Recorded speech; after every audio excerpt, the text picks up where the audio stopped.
Look at this old used bike shop right here behind me. The new owner is flipping it and renovating it into a cash flowing machine, baby.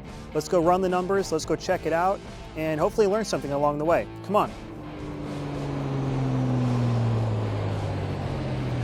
Hey, how's it going?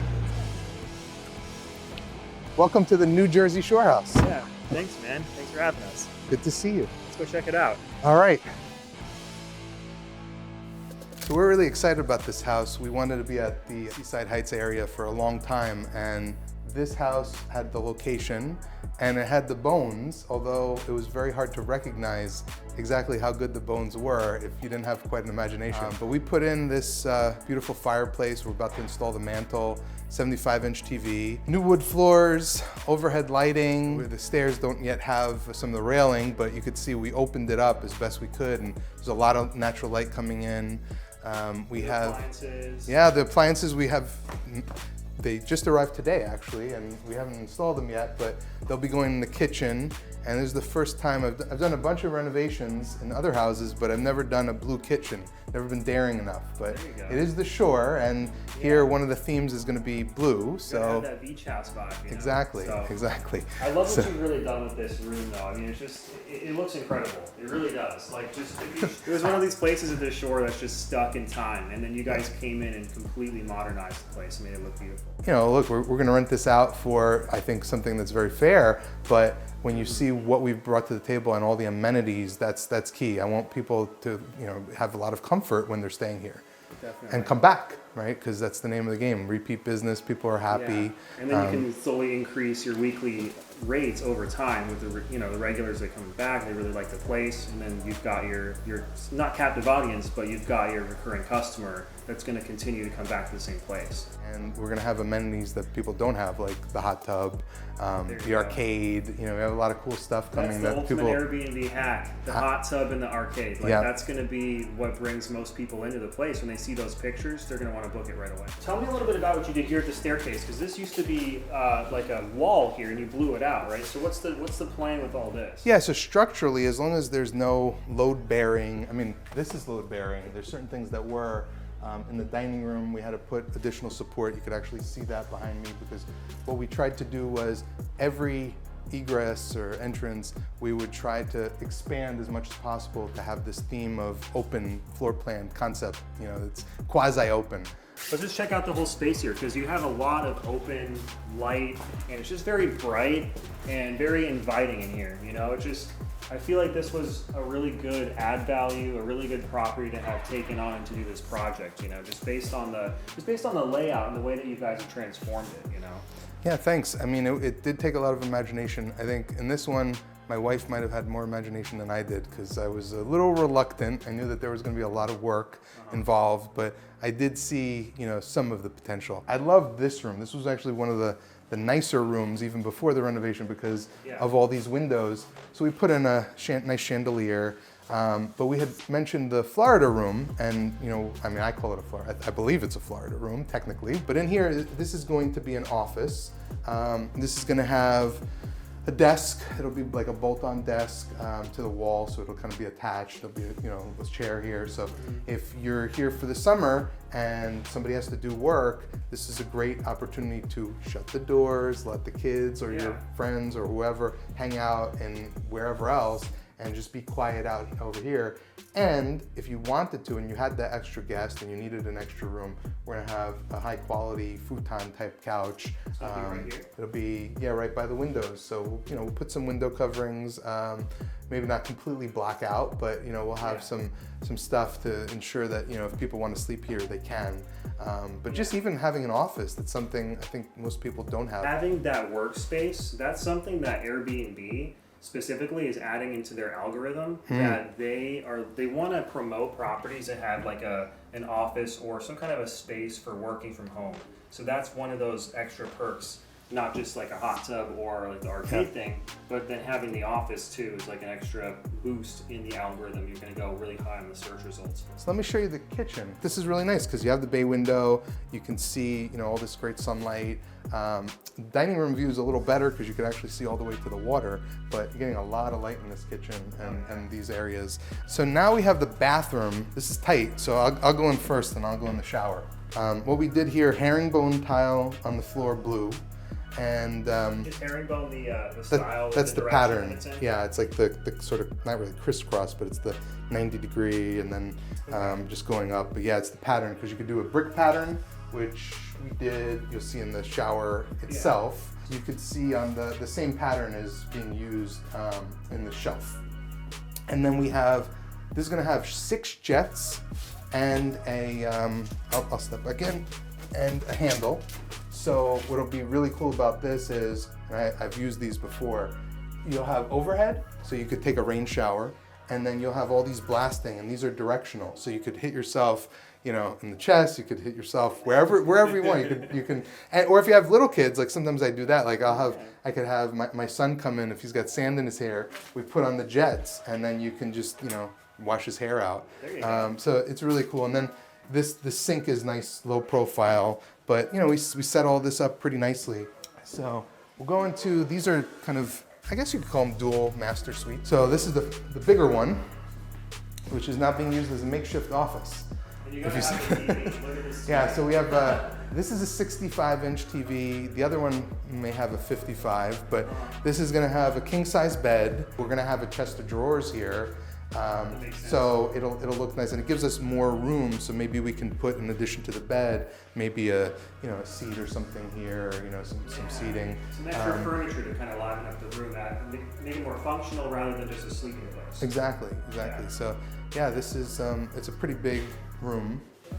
Yeah, it is. And then the other room over here is a similar. Yeah. So in here, yeah, we'll have a bed. It'll probably be facing this way. You'll have the TV on the wall. And it'd be a very comfortable room. So we got to be careful because some of the paint is still wet, right? They just finished Yeah, painting here? yeah. They're just making sure we got every last bit. So let me take you in the bathroom up here. This is my favorite bathroom of all 3 in the entire house. So this one has a really cool accent wall that goes across the entire length of the bathroom. This is a very nice bathroom, and it's very roomy. One thing I didn't mention, every single bathroom floor is heated. No way. Basically, you just there's a touchscreen thermostat, you touch it, and every floor can be 80 degrees or whatever you want. What? So it's really cool. That's crazy. So we can walk into, another really cool feature that very few houses at the shore have is the laundry room. So that's behind this barn door, and I'll open it up. And we have a full, well, it's stackable, but gas washer dryer.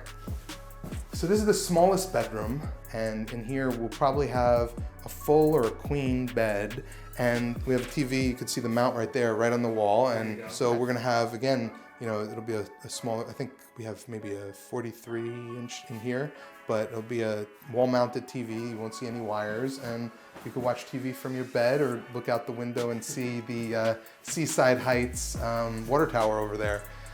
But yeah, this room dramatically different from when we first saw it, because I think the wood paneling being so passé versus just look what a coat of paint can do. And it's an off-white with a little hint of gray, but I think it looks really nice, and I think the paneling ties into kind of the shore theme. So the wood paneling definitely keeps it like how it used to be, but it modernizes it just with the coat of paint. Right. Yeah. And was it any additional cost to do this to every single wall unit, where you're adding an extra outlet behind the TV? Depends on who your contractor are. If you're using Hecht/Soriano Improvement, that's my partner Manny Soriano.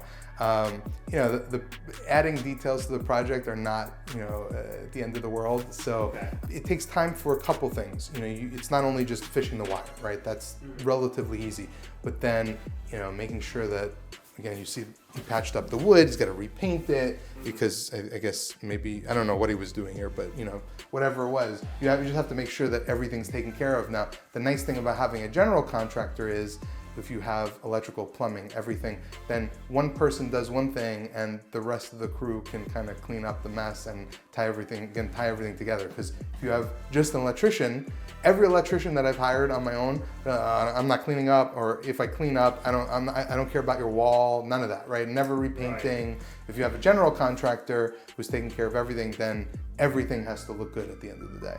All right, so follow us downstairs to the second unit of this property. the budget matters, but I want things done right. So if we find something and there has to be an exemption or exception to the budget, we talk it through. But if it's important, like, I'm not gonna leave something that is gonna come back and bite us later, right? So everything has to be done right.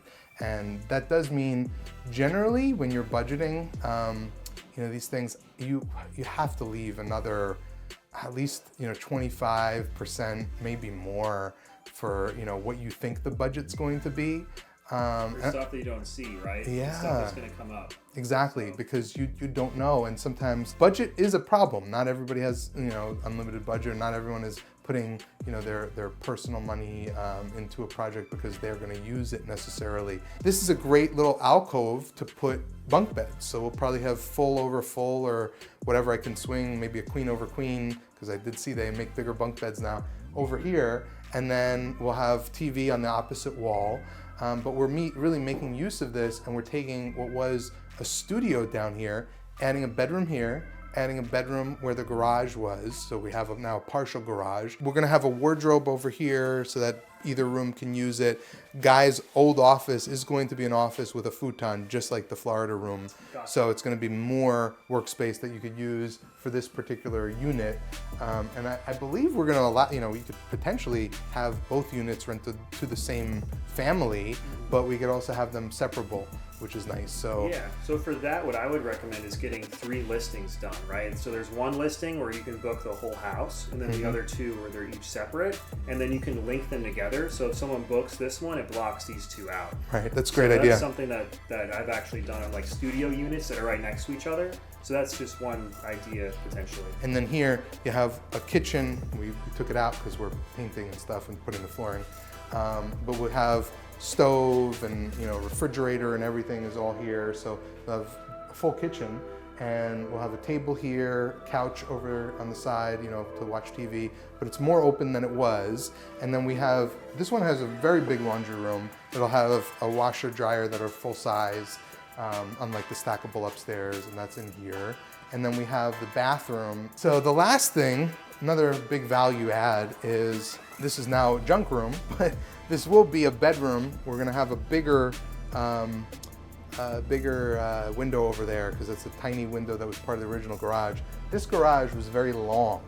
And again, not only did I not see need to have a garage, a regular garage, but we certainly didn't need a long garage that you could park like a hearse in. So there was no reason for it. And so we basically built out this bedroom. And so now this will be one of the 3 down here, adjacent to the kitchen. And what's nice is each bedroom area, you have kids can be on the other side, and you could have, a king size bed over here, and it'll be really, really nice. Everything will, again, tie together really nicely. So, I was thinking, what do we do with this dead space? Option A is we somehow get rid of the deck, which I didn't want to do, right? We just lose the deck, put a single staircase going up. But what do you do here, right? And so what immediately occurred to me was put in a hot tub. And so we'll have a hot tub that'll probably be right here. It'll be like a 7 to 8 person hot tub. Is it going to extend all the way out from here, like off the wall? I don't think it'll be against the wall, but it'll be, kind of right here. Okay. And we do have, what you see here, we already prepared the electrical. This is, the high voltage box. So it's all ready. Oh, you prepared it? Yeah, we prepared it. We're ready to go. And in fact, I believe we have, this is water, because the other thing we're gonna have is an outdoor shower. So the outdoor shower will be here. And we're gonna redo all of this. Like, this is gonna come down when we redo the decking. We'll have a door here, sort of like this, but it'll be, maybe a screen door or something, and a door on the other side. So we could probably lock it. That'll be the goal, to be able to lock it, or at least have a code or something like that. Lock this off. Yeah, so that you're not coming in, not everyone off the street can shower and go in the jacuzzi. But yeah, this will be like a little porch that'll have jacuzzi and shower and everything. Which would be really nice. All right, so the big question I know everybody has right now, what did you buy the place for? What's the renovation budget? Like, give us a little bit of a rundown of the financial end of it if you can. Sure, so I mentioned it was actually a tough acquisition because the lender situation. We bought it for $650, which was not a deal per se, but it was we thought decent value given the market conditions. We were in contract in June of 2023 and closed in September. And at that point, this area and really all of everywhere was really hot, even though interest rates had started to rise and everything. The area mattered most to us. So we were willing to pay a little bit more of a premium. We haggled just a little bit. I think the listing might have been a hair higher, but we were happy enough. The budget on Reno is a little north of six figures, a little north of 100,000. As I said, I'm lucky because I think, I see retail, what people pay for bathrooms, and for example, we have 3 really nice bathrooms. I can tell you, Floor & Decor charged me about $3,500 for those tiles. As I said, I work closely with someone who's essentially a partner of mine. We have projects that we do that are mine. We have projects that we do that are, for other people. So we essentially, have a built-in contracting business. So that's unusual. I think on the market, something like this with this finishes would probably be maybe 200 to 200 to 300 because there's a lot that we did.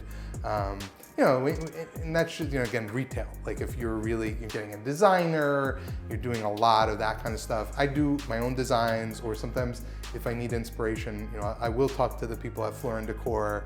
But I look at a lot of, comp things. I look at social media, and sometimes I get to experiment. And I think, one of the most rewarding things is seeing something that was not living up to its potential, like this house, and bringing it past what people could even imagine. And I really like that. I like, when people are excited about, the bathrooms or whatever, because like, okay, that was kind of my vision, seen through. That's really rewarding, and it's kind of my creative side. So that being said, it's a $650 purchase price, about $100K budget for the renovation. What do you think the total equity is, or if you're going to sell it after this is done, right? Like let's say you're flipping the property completely. What do you think it would sell for when all this is done? I've been told that it could sell for around $1 million. I think based on what I've seen as far as the comps, because that's the way you value, right? You have to look at the comparables.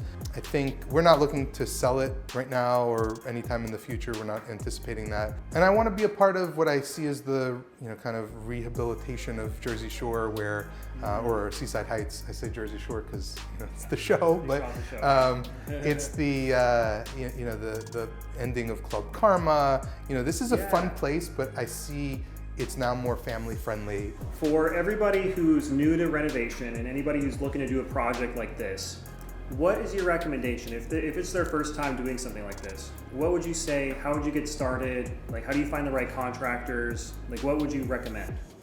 I think this project would have been ambitious for a beginner.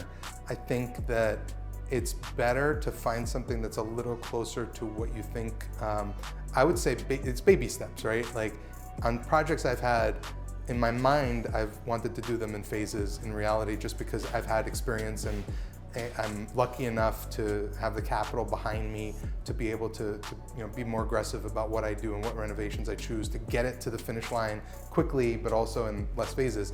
But I would say find something that you could chew on that is palatable, and you could also do pieces, right? And contractors, as far as finding them, I don't know that there's a magic formula. I think referrals is very important. Maybe asking others who have been successful who they have used. To do this as a complete beginner, I probably would have just started with, okay, maybe we do the kitchen upstairs first, or maybe we do maybe just the bathrooms, right? And just take them one step at a time and say, okay, was this guy good? Did he finish in time? And then if so, let's do the next phase. Just do it in those bite-sized chunks. That would kind of be my recommendation, because to go all in on essentially 8 bedrooms, it's really hard for a beginner. You have to talk to others who have been successful, and don't be shy. I think a lot of us are used to, in this hot real estate market, receiving mailings that say, will you sell your house? So people are out there and people are shameless. So, be shameless and ask the hard questions. And I think that's really important to do. Yeah, definitely. That's a really good point. What's the name of your company? How do people get in touch with you? What's the best phone number to call at? Go ahead and give us a little plug here. Yeah, so Soriano Home Improvement is Manny Soriano's company.